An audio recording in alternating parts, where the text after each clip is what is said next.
Hello, all you wee hens out there. This is Esme, and I wish to introduce myself by just talking about the reason why I created this podcast is I center my focus on women's hormones, and there's so much to it that really encompasses a lot of difficulties for women. I really feel that this podcast is needed. I feel like women are strength to the world. They take care of so many people that they need someone to help take care of them and to help understand their problems of their hormones, which can be many. I decided to call my podcast Henrietta's Hormones.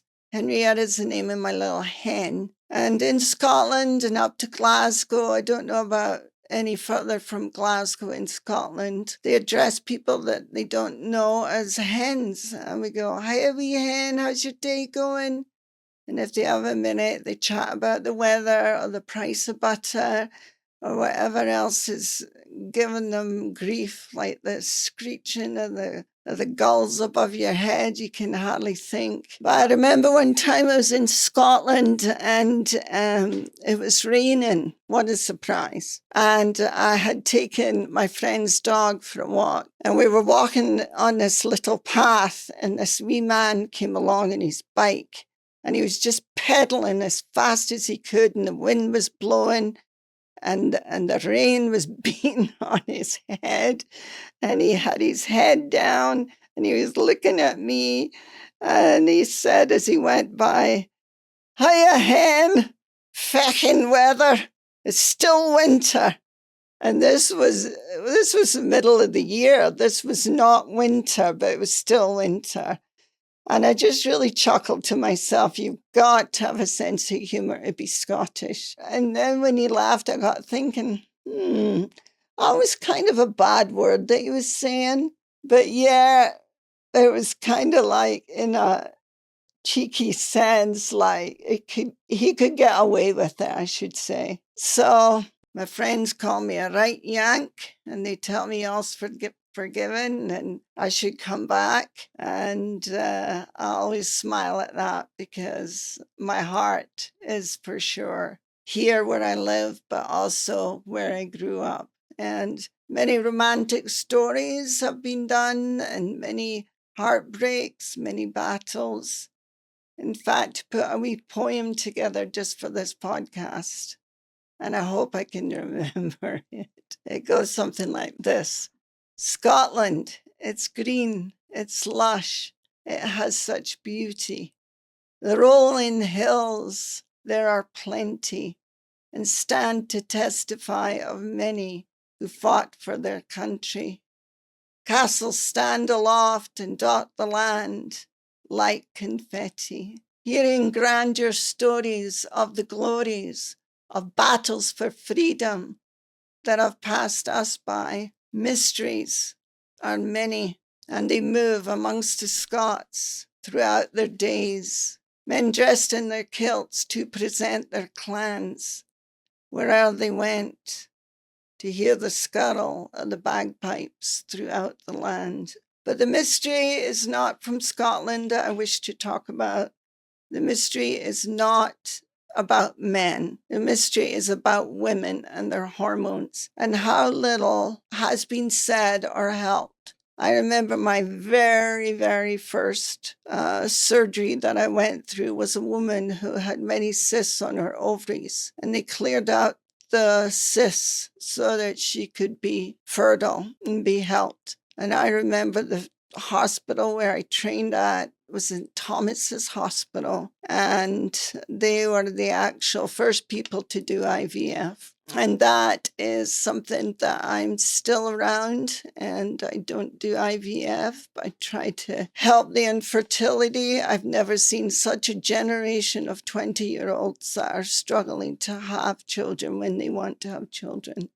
It's very difficult for them to really realize what to do and what is happening. As I mentioned, I started my nursing degree at St. Thomas's Hospital in London.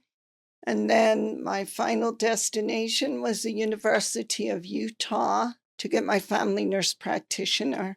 And I wasn't really planning on doing hormones. I didn't really understand the dynamics of the need out there until I got female cancer, which proved not to be hereditary. It was actually caused by an environmental issue, which was the medication that I was placed on. Once I went through the chemo, the hyperbaric chamber, the radiation, the surgeries, I was very disillusioned that this even had to happen, and even more disillusioned when I found out what the cause was. And so I put together a little clinic, and it was amazing the support that I got. And I thought, I'll open my doors, which was 2008. I will not advertise or do anything unusual to bring anyone in other than show them strength through science, strength through listening, and strength through helping them and giving them results to help them be well. I think hormones can be very detrimental and very difficult to understand. And it has been such a humble experience. And the interesting thing about women is life doesn't stop for them. They still have to have the answers for their children, for their family, for the people around them, and for their community. And so to have the care and attention to get them reset and get them balanced, that they only maybe have to come once a year. And then some of them who are young enough to get them reset and then come back to me when perimenopause hits or whatever. With Henrietta, little Henrietta's hormones, what I want to do is take her all the way from puberty to postmenopause and discuss some remedies for certain things that can go wrong. And that is my goal for this podcast. I just have noticed that there are doctors who are embracing hormones more. There was a time when the studies gone past, 12 or so years ago, made hormones sound like the most evil thing under the earth, that anyone who was going to get it was going to get cancer. And that is not the case. There's so many more studies out there. Just recently, the University of Edinburgh and the University in Orange did a group of women, almost 1,200 of them, and gave them the estradiol, and they all had the precursor or marker for Alzheimer's. And then they came out with those results in January of 2023. So there's so much out there to embrace, there's so much out there to share. And I can understand sometimes the cost of things and how difficult it can be to bring on new medicine when the standard of care is what is taught in the schools of medicine. However, I think there's a great place for functional medicine because it does get at the cellular level. It does repair a lot of damage. Just the GLP-1s that have had so much advertisement, I'd like to go into that in depth and how people think that they're cheating. They're not cheating. No one is cheating when they go on a GLP-1 of Mounjaro or semaglutide. They need to get the weight off. And there has not been anything out there until now to counteract the toxic environment of foods, of herbicides, of genetically modified foods, of pesticides and preservatives and additives. And the greatest insult has been to women and their hormones. There really is an epidemic out there, the infertility that women are dealing with, and there needs to be answers for them. To take my example of the very first surgery I ever went to help assist with was this beautiful woman who had so many cysts that they needed to be surgically removed. This is still happening for many women. Their cycles are not there, or they're short, or they're long, or they're heavy, or they're painful. And then there's the headaches that come with it. There's the moods, whether it be a week or a day before their period, where that LH can just fall so hard, where the progesterone falls so hard that their brain just goes crazy. And they're like, who am I? And Their family doesn't know who they are. And it's just a nightmare for them. And then when they're older, they get fibroids growing in there that can be as big as a 10-pound baby. And then the uterus, when it's older, can grow as if you're pregnant. And they actually will measure your uterus before they take it out and just say, how many weeks pregnant does this uterus look?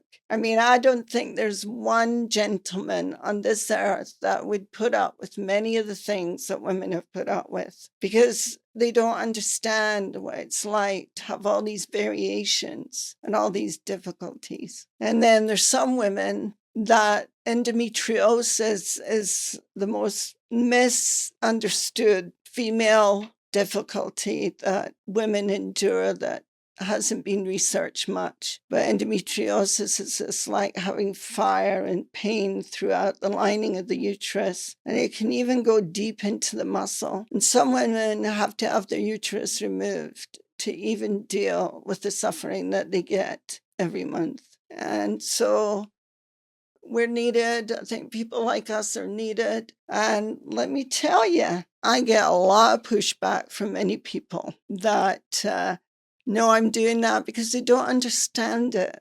They tell people who are in their 60s, and I'm like, why are they telling you to go off your estrogen? Why are they telling you not to take your progesterone? You know, when you get older, you can be stuck in a home because your hip surgery went wrong without your hormones, dementia or Alzheimer's, just like that big study with the Edinburgh and Norwich University. It showed how much it improved these women's brains. And then, of course, it's a fantastic anti-cholesterol medicine. It helps your heart be clean. And I remember when I first started a group of doctors, and they dared me on my life to even do any sort of women's health at their clinic, because if I did, I would be fired. And it was so hard to know what I knew, but not be able to say things. And now, and in particular, I think of one doctor, and he is actually doing female hormones right now. It's a good thing, though. More and more people need to be doing that. More and more family docs need to, even if it's just a little bit, help people with their dilemmas. So me and Henrietta are going to call it a night, and we're going to come up with teaching next time on specific entities of what can go wrong in such a blink of an eye, and some guidelines, even if it's just over-the-counter guidelines, to help you feel better. Thank you for listening. Be good to each other. You wee hens, and just remember how special and how loved you are. And this world wouldn't turn right without you.